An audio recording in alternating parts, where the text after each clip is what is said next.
Haleluya, puji Tuhan. Selamat pagi saudaraku semua yang terkasih di dalam nama Tuhan Yesus. Haleluya. Haleluya, puji Tuhan. Kita tetap bersatu, kita mengucap syukur kepada Tuhan. Kalau sampai saat ini ada penyertaan Tuhan, ada perlindungan Tuhan, kita dijauhkan dari segala penyakit yang ada. Kita sehat selalu karena Tuhan mengasihi kita, puji Tuhan. Mari kita bersatu di dalam doa sebelum kita mulai ibadah di hari ini. Tuhan Yesus, kami mengucap syukur ya Bapa di pagi ini Tuhan. Engkau Allah yang sungguh baik buat kami Tuhan. Engkau selalu menyertai kami ya Bapa. Terima kasih Tuhan Yesus. Kiranya Tuhan di dalam ibadah di hari ini Tuhan yang masih melalui video Tuhan, Engkau tetap menyertai kami. Roh-Mu yang kudus bekerja di tengah-tengah kami Tuhan. Urapi kami semua Tuhan. Kami yang membawakan lagu pujian Tuhan, dan juga setiap jiwa-jiwa Engkau yang mendengarkannya ya Bapa. Ada kasih-Mu yang menyertai, ada kuasa-Mu yang menyertai Tuhan. Hati dan pikiran kami Kau kuasai dengan Roh-Mu yang kudus ya Bapa. Sehingga kami fokus kepadamu Tuhan, memuliakan nama-Mu Tuhan. Kami tidak ke kanan ke kiri Tuhan, tapi Tuhan kami tetap menuju ke dalam surga-Mu ya Bapa, ke dalam kerajaan-Mu ya Bapa. Terima kasih Tuhan Yesus. Kami saat ini berdoa Tuhan buat Ishak Prison Ministry Tuhan, buat GBDI Haleluya Tuhan, dimanapun berada jemaat-jemaat Engkau Tuhan, kasih-Mu selalu menyertai mereka Tuhan. Yang susah Kau beri penghiburan, yang sakit Kau sembuhkan Tuhan.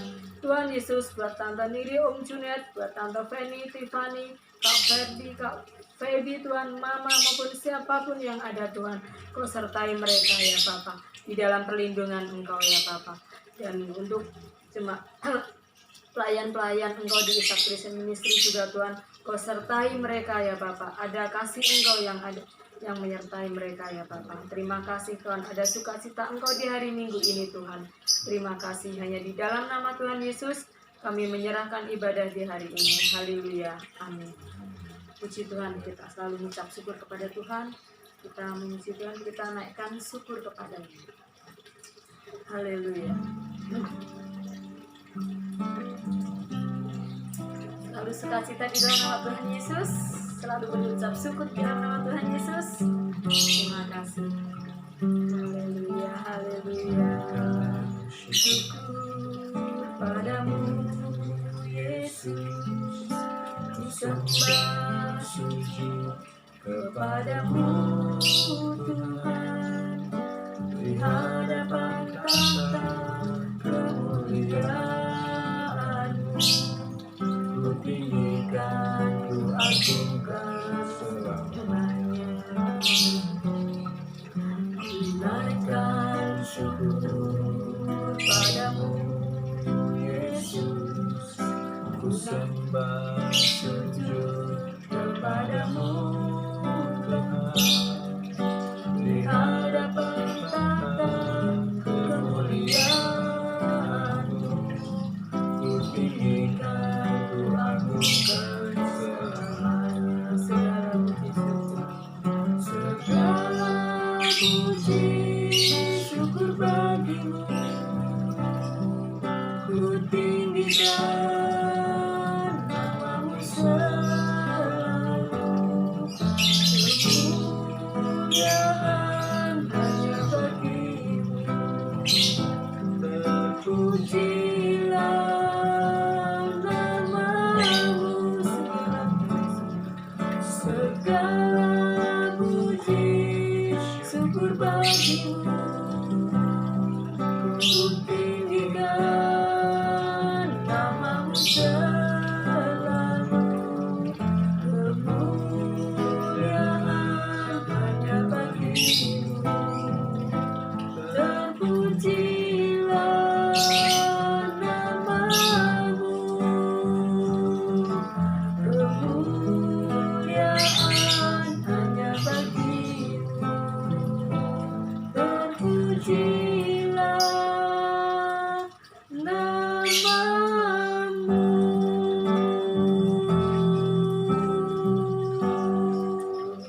Haleluya, puji Tuhan. Aduh, kita benar-benar mengucap syukur kepada Tuhan, bersyukur dan bersyukur karena Tuhan telah memberi segalanya buat kita. Haleluya. Dan kita mari puji Tuhan dengan Beri syukur, beri syukur. Haleluya.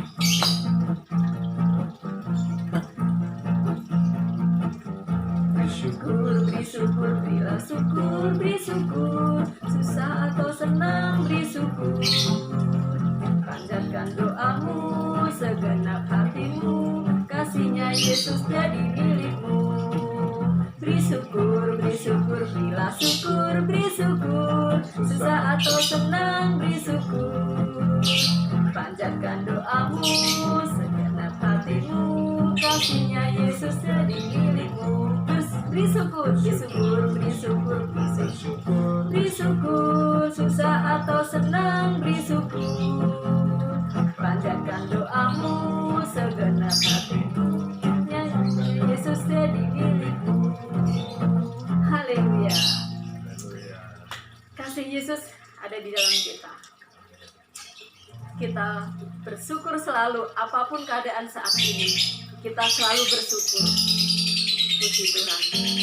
Terus selanjutnya kita akan terima firman Tuhan. Kita puji Tuhan dengan sayap-Mu. Haleluya Yesus. Firman-Mu berkata Kau besertaku, maka kuat roh dan jiwaku. Tangan-Mu Tuhan selalu ku nantikan, di setiap langkahku percaya. Firman-Mu berkata Kau besertaku, maka kuat roh dan jiwaku. Kuat roh dan jiwaku. Tangan-Mu Tuhan selalu ku nantikan. Tangan-Mu Tuhan selalu ku nantikan, di setiap langkahku percaya. Di setiap langkahku percaya, dengan sayap-Mu, dengan sayap-Mu ku akan terbang tinggi di tengah badai hidup. Ku tak menyerah, Kau kekuatan dan perlindungan bagiku. Pertolonganku di tempat maha tinggi. Ku mengangkat tanganku, aku berserah. Kau ku nantikan, Kau yang ku sembah, Yesusku, Rajaku, dengan sayap-Mu. Haleluya. Dengan sayap-Mu ku akan terbang tinggi di tengah badai hidup. Ku tak menyerah, Kau kekuatan dan perlindungan bagiku. Pertolonganku di tempat maha tinggi. Ku mengangkat tanganku, ku berserah. Kau ku nantikan, Kau yang ku sembah, Yesusku, Rajaku, Yesusku, Rajaku.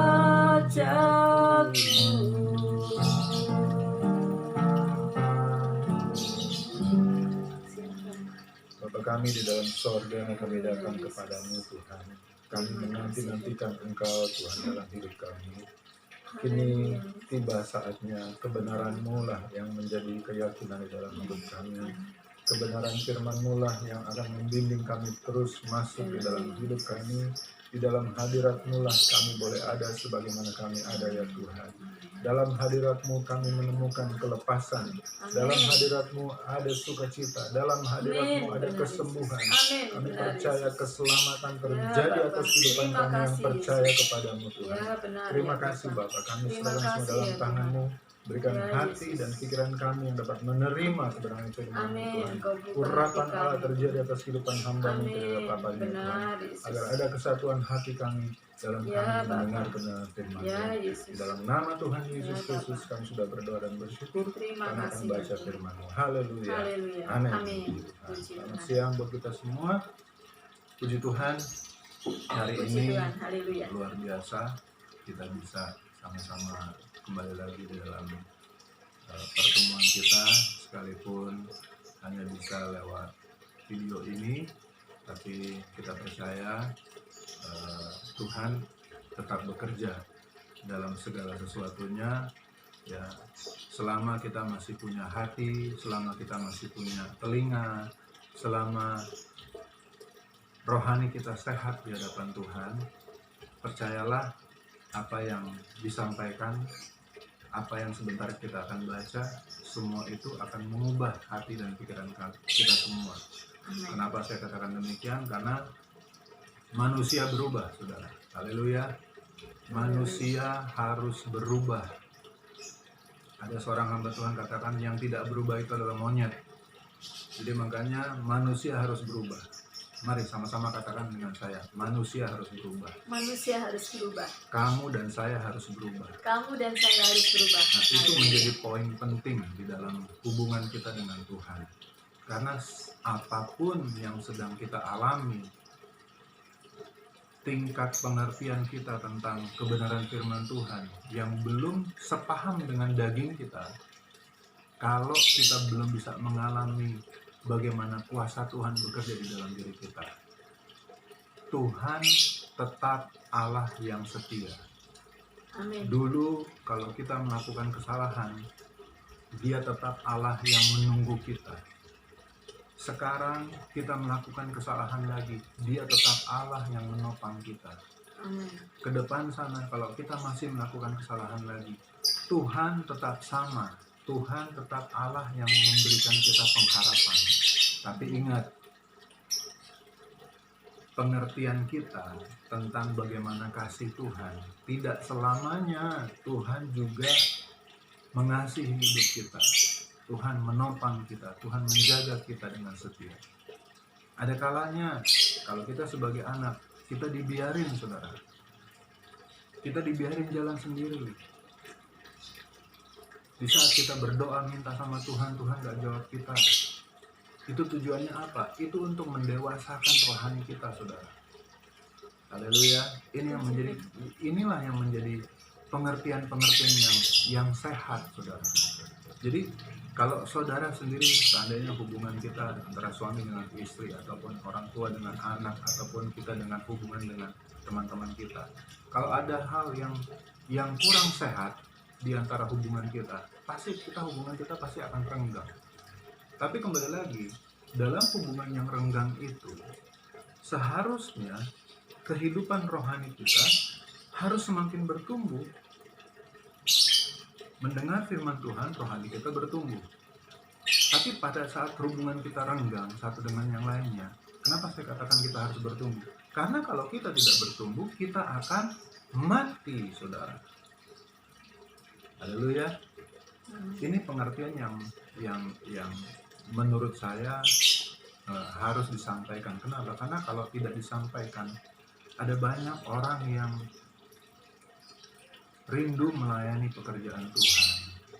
Ada banyak orang yang bekerja di sebuah perusahaan. Ada banyak orang yang sekolah tinggi-tinggi. Tapi dalam menjaga hubungan satu dengan yang lainnya, gak bisa. Masih ada ego yang terjadi di dalam diri kita. Kita masih belum mau merubah hidup kita. Kita masih mempertahankan kebenaran kita. Dan maaf, saudara, saya mau sampaikan bahwa jika hal itu saudara terjadi di dalam diri saudara dan saya, percayalah, kita nggak akan kemana-mana. Hidup kita akan flat. hidup kita akan begitu-begitu saja, saudara. Nggak ada peningkatan, nggak ada kemajuan rohani kita. Dan kita harus tahu, kalau kita baca Alkitab, pastikan hidup saya dan saudara itu mau berubah. Haleluya. Karena firman Tuhan yang akan mau saya bagikan hari ini adalah, saya berikan judul, terang bagi si pendurhaka. Saya catat di sini, masih ada harapan bagi orang berdosa. Ini adalah statement umum yang kita bisa dapati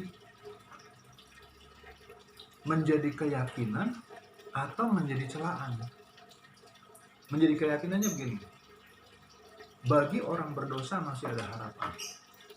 Masih ada harapan. Saya masih berharap Tuhan masih tolong saya pada saat saya berdosa. Pada saat saya melakukan dosa, Tuhan pasti tolong saya, mampukan saya. Tapi bagi sebagian orang lagi, dicela. Mana mungkin, kamu kan sudah berdosa. Mana mungkin Tuhan mau dengar doa kamu, nggak mungkin. Nah, ini ada dua bagian, saudara. Ya, dalam hidup itu selalu ada dua, kiri, kanan, depan, belakang. Ya kan? Hitam, putih. Ya kan? Terus apa lagi? Sorga, neraka. Tuhan, iblis, apalagi? Selalu ada dua.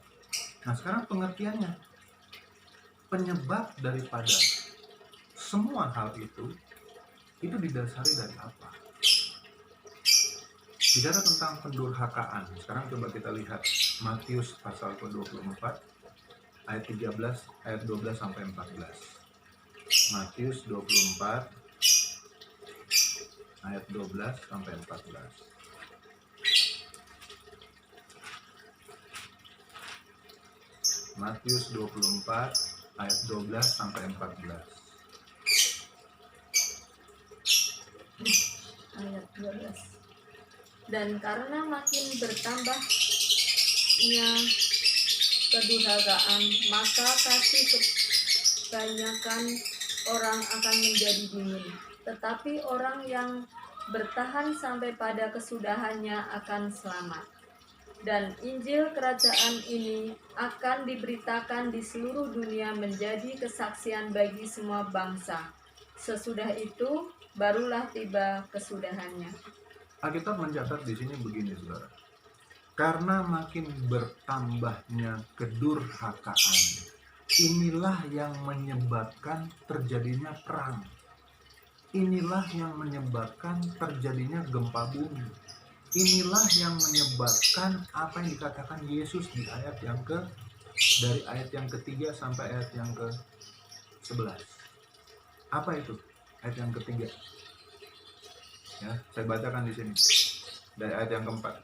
Jawab Yesus kepada mereka, waspadalah supaya jangan ada orang yang menyesatkan kamu, sebab banyak orang akan datang dengan memakai namaku dan berkata, akulah Mesias, dan mereka akan menyesatkan banyak orang. Kamu akan mendengar deru perang atau kabar-kabar tentang perang. Namun berawas-awaslah, jangan kamu gelisah, sebab semuanya itu harus terjadi, tetapi itu belum kesudahannya. Sebab bangsa akan bangkit melawan bangsa, dan kerajaan melawan kerajaan. Akan ada kelaparan dan gempa bumi di berbagai tempat. Akan tetapi semuanya itu haruslah permulaan penderitaan menjelang zaman baru. Pada waktu itu kamu akan diserahkan supaya disiksa, dan kamu akan dibunuh dan akan dibenci semua bangsa oleh karena namaku, dan banyak orang akan murtad, dan mereka akan saling menyerahkan dan saling membenci. Banyak nabi-nabi palsu akan muncul dan menyesatkan banyak orang. Ayat yang ke-12. Dan karena makin bertambahnya kedurhakaan, maka kasih kebanyakan orang akan menjadi dingin. Ini bicara tentang hubungan, saudara. Hubungan yang diawali dari diri sendiri. Bicara tentang diri kita sebagai manusia. Alkitab sudah jelaskan kepada kita semua dari sejak kejadian. Manusia itu selalu mengarah kepada kegagalan. Manusia itu selalu mengarah kepada kedagingan. Manusia selalu mengarah kepada apa? ketidakmampuan, ketidaksempurnaan. Ini yang makanya Yesus sampaikan kepada kita semua, bahwa manusia itu harus sama, menjadi sama seperti penciptanya. Kalau penciptanya saja, ada banyak pengertian-pengertian tentang pencipta. Ada banyak pengertian-pengertian tentang yang namanya Allah. Ada banyak pengertian-pengertian tentang namanya Sang Pencipta langit dan bumi ini. Tapi pengertian yang satu yang ada di dalam kehidupan kita sebagai anak-anak Tuhan, Allah kita itu punya nama, yaitu Yesus. Allah kita itu memiliki perasaan. Allah kita itu pernah menjadi manusia. Dan Alkitab katakan dia diam di antara kita. Itu Allah kita. Sudah. Nah, pengertian tentang bagaimana bertambahnya kedurhakaan itu adalah manusia yang mengawali segala sesuatunya. Kebencian yang ada di dalam diri kita, kemurtatan yang ada di dalam diri kita, segala hal-hal yang membuat kita bisa jatuh, itu yang mengawali daripada semua yang ada di dalam dunia ini. Di dalam dunia ini, saudara, akan berakhir. Dan ketahuilah bahwa hanya orang-orang yang di dalam Tuhan, khususnya di dalam Tuhan Yesus, dia adalah orang-orang yang dikasihi Tuhan, dilindungi, dan bahkan diselamatkan. Karena ketika pada saat kita mulai meninggalkan kedurhakaan, kita mulai beralih kepada Tuhan yang benar, disitulah Allah Yesus Kristus akan memberikan perlindungannya buat kita semua, akan menjaga kita, akan menopang kita, akan menolong hidup kita, saudara. Haleluya, haleluya. Apakah saudara percaya di saat saudara merasakan kelemahan, ya, kalau saudara tahu kelemahan saudara sampai di mana, saudara pasti akan mengaminkan apa yang saya katakan. Karena kalau kita nggak tahu kelemahan kita nggak tahu menempatkan diri kita sampai di mana. Saya yakin dan percaya saudara akan terus mengalami yang namanya kebenaran di dalam diri sendiri. Di saat orang tegur saudara nggak akan mau berubah, tidak akan mau berubah. Siapapun yang ngomong sama saudara nggak akan mau dengar orang tersebut. Saudara hanya mendengar diri saudara sendiri. Saudara hanya mendengar, hanya mengetahui apa yang saudara terima. Entah saudara baca Alkitab pun, saudara akan mengetahui bahwa saya itu paling benar daripada yang lain. Sekarang kita cek. Ya, kita lihat di dalam Efesus pasal yang ke-5.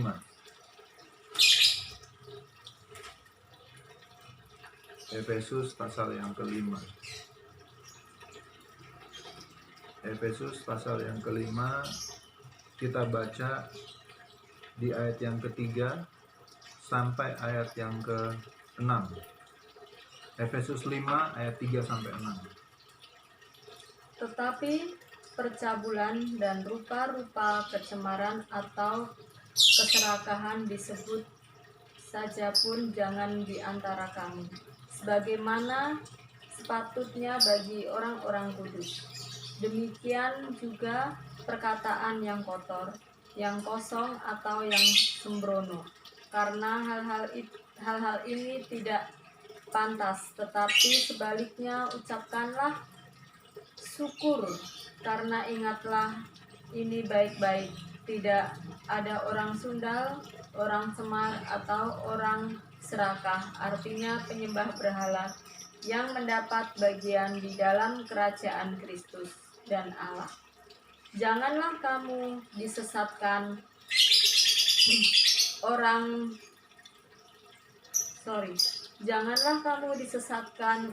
dengan kata-kata yang hampa, karena hal-hal yang demikian mendatangkan murka Allah atas orang-orang durhaka. Saudara, bicara tentang orang-orang durhaka, bukan sama seperti halnya kita seperti ceritanya Malin Kundang.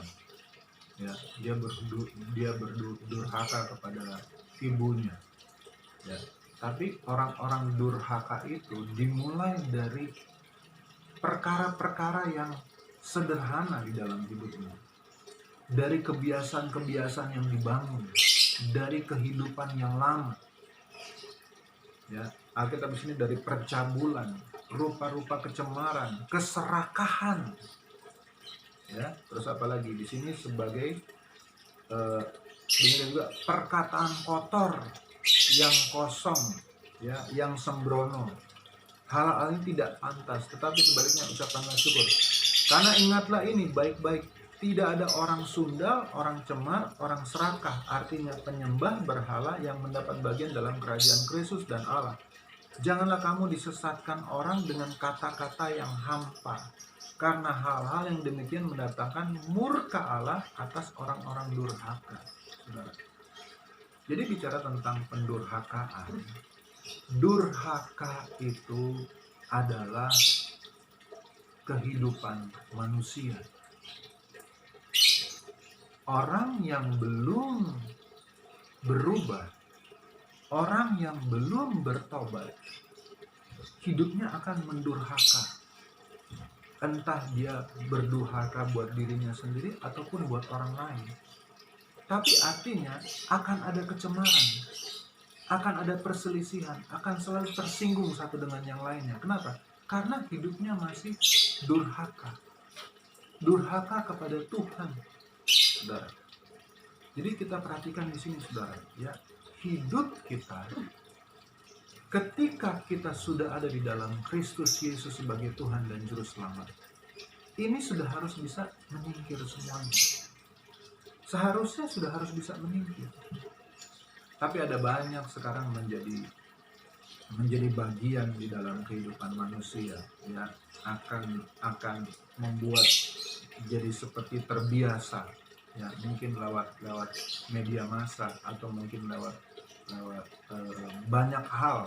Dunia ini menawarkan hal-hal yang sifatnya durhaka, tapi diperlembut dengan kebaikan, ya, dikemas dengan hal-hal yang baik.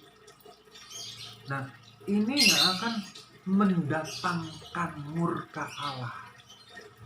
Makanya di Matius pasal ke-12 tadi, ya, akan Yesus katakan apa? Akan ada deru perang, akan ada kelaparan, akan ada terjadi ini itu. Ya, akhir-akhir zaman akan terjadi seperti itu. Itu dimulai semuanya dari manusia sendiri, saudara. Dari kehidupan manusia yang belum mau terbuka, belum mau diubahkan.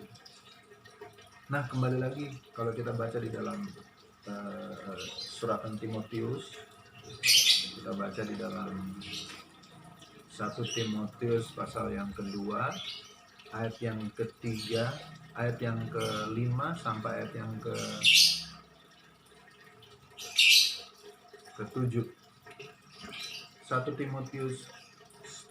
Timotius 2 ayat 3 sampai ayat yang ke-7. 5 sampai 7. Karena Allah itu Esa, dan Esa pula dia menjadi pengantara antara Allah dan manusia, yaitu manusia Kristus Yesus, yang telah menyerahkan dirinya sebagai tebusan bagi semua manusia. Itu kesaksian pada waktu yang ditentukan. Untuk kesaksian itulah aku telah ditetapkan sebagai pemberita dan rasul. Yang kukatakan ini benar, aku tidak berdusta, dan sebagai pengajar orang-orang bukan Yahudi dalam iman dan kebenaran. Haleluya. Haleluya. Seperti Amin. awal saya katakan, masih ada harapan bagi orang yang berdosa. Tapi kalau dosanya itu sudah dikemas dengan kebaikan, saudara, dan tidak mau berubah, dia tahu bahwa dia itu berdosa, tapi dia tidak mau berubah. dia masih mempertahankan dirinya. Saudara akan ketemu dengan yang namanya ini. Allah itu Esa, dan Esa pula dia yang menjadi pengantara antara Allah dan manusia. Saudara akan bertemu dengan yang namanya Yesus. Jangan diamini. Kenapa? Karena saya katakan begini. Kalau saudara tidak berubah, saudara akan bertemu dengan namanya Yesus nanti. Ya, pada saat semua kitab dibuka, saudara. Mau Alkitab, mau apapun, semua kitab yang ada di dunia ini dibuka. Hari terakhir manusia akan hidup. Ketemu sama Tuhan Yesus pada saat hari-hari terakhir. Pada saat ada di dalam penghakiman. Yesus yang akan menghakimi dunia, saudara. Haleluya. Haleluya. Tapi bagi orang percaya, bagi orang yang sekarang ini hidup seturut dengan kehendak Yesus, Tuhan maunya apa di dalam diri kita? Ini yang akan terjadi bagi kita semua, saudara. Ya, yaitu manusia Kristus Yesus yang telah menyerahkan dirinya sebagai tebusan bagi semua manusia. Itu kesaksian pada waktu yang ditentukan. Kembali lagi, jika hidup kita sebagai orang berdosa, kita mengalami dosa, berbagai-bagai dosa sudah kita lakukan, dan kita mau hidup di dalam keselamatan, kita mau berubah, kita mau mengubah hidup kita mau hidup di dalam keselamatan, kita mau hidup di dalam berkat, kita mau hidup di dalam kesembuhan, kita mau hidup di dalam pemulihan. Saudara akan bertemu dengan Yesus juga. Entah di mana pertemuan kita dengan Yesus, entah di mana, entah di sekolah kah, entah di tempat pekerjaan kah, di jalanan kah, di tempat tidur kah, di toilet kah, atau di mana, Yesus akan datang kepada saudara. Karena Yesus itu dia tahu waktunya, kapan dia harus bicara sama kita, kapan dia nggak bicara sama kita, kapan dia berjalan sama kita, kapan dia tidak menyertai kita. Yesus tahu waktunya. Nah, kembali lagi, hidup kita ini harus diarahkan kepada ini, saudara. Bagian terakhir, ya. Kalau kita katakan bahwa masih ada terang bagi pendurhaka, masih ada terang bagi orang berdosa. Ya, ayat yang ke-7 saya mau sampaikan bagian terakhir. Untuk kesaksian itulah aku telah ditetapkan sebagai pemberita dan rasul, yang kukatakan ini benar, aku tidak berdusta, dan sebagai pengajar orang-orang bukan Yahudi dalam iman dan kebenaran. Siapa yang tulis ini? Rasul Paulus. Siapa Rasul Paulus? Dulunya bukan Paulus, namanya Saulus. Waktu dia masih mencari orang-orang Kristen untuk dibunuh, untuk disiksa, namanya masih Saulus. Kenapa Saulus? Setelah dia bertobat, setelah Tuhan Yesus datang kepada dia, ya, hidupnya mulai diubahkan, dan dia menjadi ekstrim di dalam Kristus Yesus. Dia menjadi ekstrim, dia menjadi orang yang benar-benar mau mencintai Tuhan yang sudah mengubah hidupnya. Saudara, yang dulunya kalau mau dikatakan bukan saja pendurhaka, dia itu pembunuh daripada orang-orang Kristen, daripada orang-orang percaya. Bahkan murid-murid yang lain gak percaya. Itu Saulus yang pernah membunuh orang-orang Kristen. Sekarang sudah bertobat. Sekarang sudah hidup baru. Orang-orang teman-temannya gak percaya. Yang murid-murid Yesus yang lain gak percaya. Tapi ini yang terjadi, saudara. Ini yang mencatat firman Tuhan ini. Nah, kembali lagi, saudara. Di sini dikatakan, karena Allah itu Esa, dan Esa pula dia yang menjadi pengantara antara Allah dan manusia, yaitu manusia Kristus Yesus. Bicara tentang pendurhakaan, bicara tentang dosa, saudara. Dosa dikalahkan pada saat Yesus naik ke Kalvari, naik ke salib, Yesus disalibkan, kuasa dosa hilang. Yang percaya katakan amin. Amin. Ya, ada banyak orang-orang akan diselamatkan pada saat Yesus naik ke salib. Pada saat Yesus disalibkan, banyak orang-orang, bukan saja pendurhaka, bukan, kalau mau dikatakan banyak orang-orang akan diselamatkan, saudara. Tinggal sekarang pengertiannya, saudara mau berubah atau tidak? Saya bukan katakan lagi mau percaya, saudara. Saudara pasti percaya kepada Yesus Kristus sebagai Tuhan dan Juru Selamat. Di sini permasalahannya bukan masalah percaya lagi. Masalahnya mau berubah atau enggak. Karena setiap orang yang berdosa masih ada harapan. Tapi pengertiannya mau berubah atau enggak? Haleluya. Kalau saudara mau berubah, saya mau berubah, kita semua mau berubah, sudah pasti saudara akan mendapatkan pengharapan yang Tuhan sudah sediakan bagi kita semua. Tuhan sudah menyediakan tempat yang mulia buat kita. Tuhan sudah memberikan semuanya buat kita. Tuhan sudah berikan apa yang menjadi kalau mau dikatakan segala-galanya Tuhan sudah berikan buat kita. Tinggal kembali lagi, kita mau berubah, saudara mau berubah, saya mau berubah. Kalau kita mau sama-sama berubah, mari saudara, tempatkan hidup kita kepada Yesus Kristus sebagai Tuhan dan Juru Selamat. Ya, percaya kepada Yesus Kristus sebagai Tuhan dan Juru Selamat. Hanya Yesus yang bisa mengubah kita. Amin. Bukan diri kita, bukan pendeta, bukan juga orang tua, bukan juga anak-anak, bukan suami, bukan istri.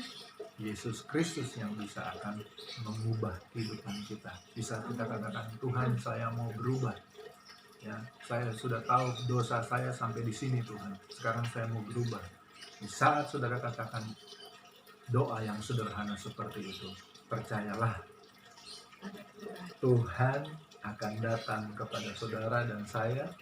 Tuhan akan membawa hidup kita kepada perubahan tersebut. Amin. Haleluya.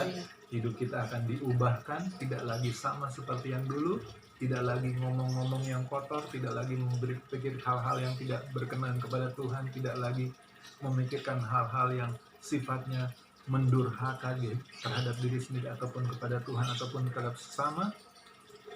Tapi hidup kita mulai ada di dalam Kristus Yesus sebagai Tuhan dan Juru Selamat. Dan percayalah, di saat Yesus Kristus menjadi yang memerintah di dalam hidup kita, percayalah, Tuhan pasti kasih jalan keluar di saat kita menghadapi masalah, di saat kita menghadapi sakit penyakit, di saat kita menghadapi kesukaran. Yesus yang akan memimpin saudara dan saya. Amin. Untuk hidup di dalam kemenangan. Haleluya. Puji Tuhan. Kita akan berdoa. Bapa kami dalam sorga, Engkau melihat setiap hati kami, setiap pikiran kami. Engkau tahu Tuhan, Engkau sedang bekerja Tuhan. Amin. Hamba berdoa bagi semua yang sudah mendengar, yang melihat ya Tuhan.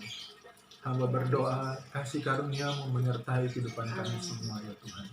Berkatilah iman kami Tuhan, di saat kami mau melakukan perubahan itu Tuhan. Kami tidak mau terus hidup di dalam dosa. Kami mau hidup di dalam Engkau. Kami mau hidup di dalam kebenaran.